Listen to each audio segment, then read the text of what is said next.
আমার সাথে ডক্টর স্বপন দাশগুপ্ত আছেন এবং অর্থ দপ্তরের রাষ্ট্রমন্ত্রী, শিক্ষক, উত্তরবঙ্গের মুখ আনন্দময় বর্মন রয়েছেন। আপনাদের কাছে এই বাজেটে আপনারা ইতিমধ্যে যেহেতু সরাসরি আপনাদের শোনার এবং দেখার সুযোগ হয়েছে, মুদ্রিত বাজেটের বই বাংলা এবং ইংরেজি আকারে সকলকে দেওয়া হয়েছে, সব পয়েন্ট আপনারা জেনে গেছেন। এই বাজেটে 5টি শক্তিকে সামনে রেখেই বাজেটের মূল দিক নির্দিষ্ট করা হয়েছে।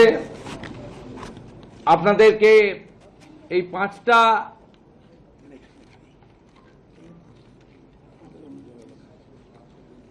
বিষয়কে সামনে রেখেই আমাদের মূল বিষয়টা মাননীয় অর্থমন্ত্রী পড়েছেন এবং এখানে মোট 4,38,000 এবং তারও কিছুটা বেশি কোটি টাকার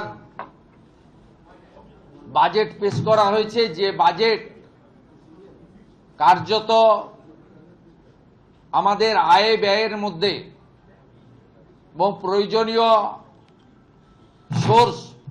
ফান্ড সোর্স এবং কোথায় থেকে আমরা পেতে পারি এবং বিগত কয়েকটি বছরের জমা খরচের হিসাবকে সামনে রেখেই পেশ করা হয়েছে। এক্ষেত্রে এক কথায় যদি বলা যায়, এবারের বাজেটে যে 5টি শক্তির কথা বলা হয়েছে, সেবা শক্তি, শিল্প শক্তি, জ্ঞান শক্তি সহ,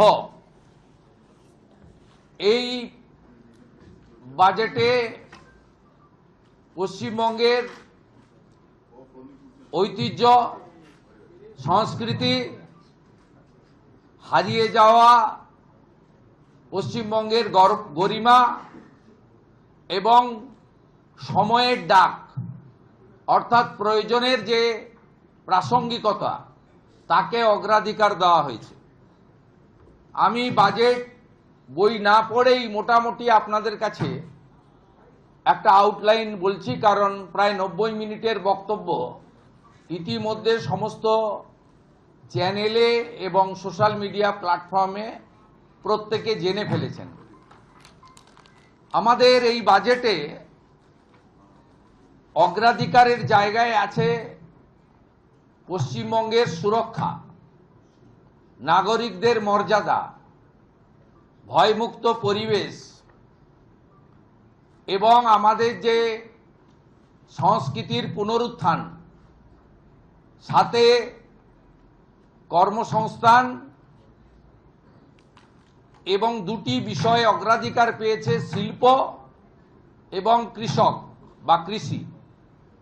তার সঙ্গে আমরা উল্লেখযোগ্যভাবে গুরুত্ব দিয়েছি শিক্ষা এবং স্বাস্থ্যকে।